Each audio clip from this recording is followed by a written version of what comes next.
ছেলেটার সাথে প্রথম আমার দেখা হয় একটা পাঞ্জাবির শোরুমে। আমি পাঞ্জাবির শোরুমে গিয়েছিলাম ভাইয়ের জন্য একটা পাঞ্জাবি কিনতে।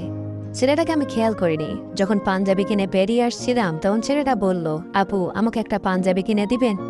পিছনে ফিরে দেখলাম 21 কি 22 বছরের একটা যুবক। আমি ছেলেটার দিকে তাকালাম, কারণ ছেলেটার কথা শুনে আমি ভারী অবাক হই।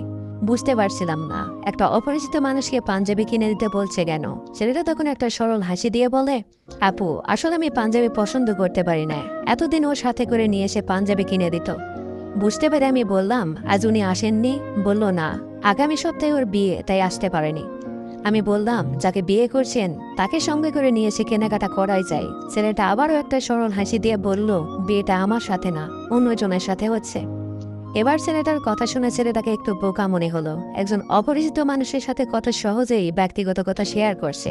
আমার একটু কৌতূহল হলো সবকিছু জানা। আমি জিজ্ঞেস করলাম, তাহলে পাঞ্জাবি কিনে কি হবে? ছেলেটা বলল, ও বলেছিল আগামীকাল আমার সাথে দেখা করবে, আমি যেন পাঞ্জাবি পরে যাই, সেটা সে বলে দিয়েছে। ছেলেটার কথা শুনে বুঝতে অসুবিধা হচ্ছিল না যে ছেলেটা অতি সহজ সরল পছন্দ একটা বোকা টাইপের ছেলে। আমি জিজ্ঞেস করলাম, আপনার কষ্ট হচ্ছে না? ভালোবাসার মানুষের আরেক জায়গায় বিয়ে হয়ে যাচ্ছে। সে বলল, না, আমি এখনো বেকার, ওর বিয়ে করার মতো সামর্থ্য আমার নেই। আর ও বলেছে বিয়ের পর আমাকে এখনকার মতোই ভালোবাসবে, আর আমি চাই ও সুখে থাকুক, ও ভালো থাকলেই আমি ভালো থাকবো। ওর যে হবু বউ, তার সাথে আমি কথা বলেছি, সে অনেক ভালো মানুষ। উর্মিকে খুব ভালো রাখবে আমায় বলেছে। উর্মি ভালো থাকাটাই আমার কাছে সব। উর্মির বাবা খুব অসুস্থ, তাই ওর বিয়েটা করে নিতে হচ্ছে। ও বলেছে তা না হলে আমার জন্য জব পাওয়া পর্যন্ত অপেক্ষা করতো।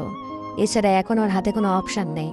আমি জানতে চাইলাম উর্মির সব থেকে অপছন্দের রং কি। ছেলেটা বলল লাল। তখন আমি বললাম, আপনি একটা কাজ করুন, একটা লাল পাঞ্জাবি কিনে নিয়ে যান। ছেলেটা বলল, আপনি কি বলছেন? এতেও খুব কষ্ট পাবে। 6 মাসের সম্পর্কের মধ্যে আমি ওর অপছন্দের এমন কিছু করিনি। আর আগামীকাল ওর সাথে শেষ দেখা করতে যাচ্ছি, ওর খারাপ লাগবে এমন কিছু করা যায় না। আমি ছেলেটাকে বুঝালাম, আপনি যদি আগামীকাল ওনার পছন্দ মতো সবকিছু করেন তাহলে সে আপনাকে ভুলতে পারবে না। তাহলে নতুন জীবনে সে কি করে সুখী হবে? তাদের পারিবারিক অশান্তি হবে, ওনার হাজবেন্ডের সাথে সম্পর্ক ভালো যাবে না, তখন আর উর্মি সুখে থাকতে পারবে না। ছেলেটা আমার কথা শুনে কিছুটা সময় নীরব থেকে একটা লাল পাঞ্জাবি নিল। আমি পছন্দ করে দিয়েছি, একেবারে কটকটে লাল না, মেরুন। ছেলেটা যাওয়ার আগে নম্বর দিয়ে গেছিল ইচ্ছে করেই। আমি রাতে শুয়ে শুয়ে কেন যেন মেয়েটার সাথে কথা বলতে ইচ্ছে হলো। কিছু না ভেবেই ছেলেটাকে ফোন করে মেয়েটার নাম্বার নিলাম। কোনো কিছু চিন্তা না করে মেয়েটাকে ফোন করি। প্রথমবার রিসিভ হয়নি, তবে দ্বিতীয়বার হয়েছে। মেয়েটা খুব সুন্দর করে সালাম দিল। আমি আমার পরিচয়ের ঘটনাটা খুলে বললাম। মেয়েটা যা বলল তাতে আমি বিস্মিত হলাম। মেয়েটা বলল, সত্যি বলতে আপু, তুর্য আমার ভার্সিটির জুনিয়র। আমি যখন নিউ থার্ড ইয়ারে, তখনও প্রথম বর্ষে একই ডিপার্টমেন্টে। ওই সুবাদে বড় আপু হিসাবে পরিচয়।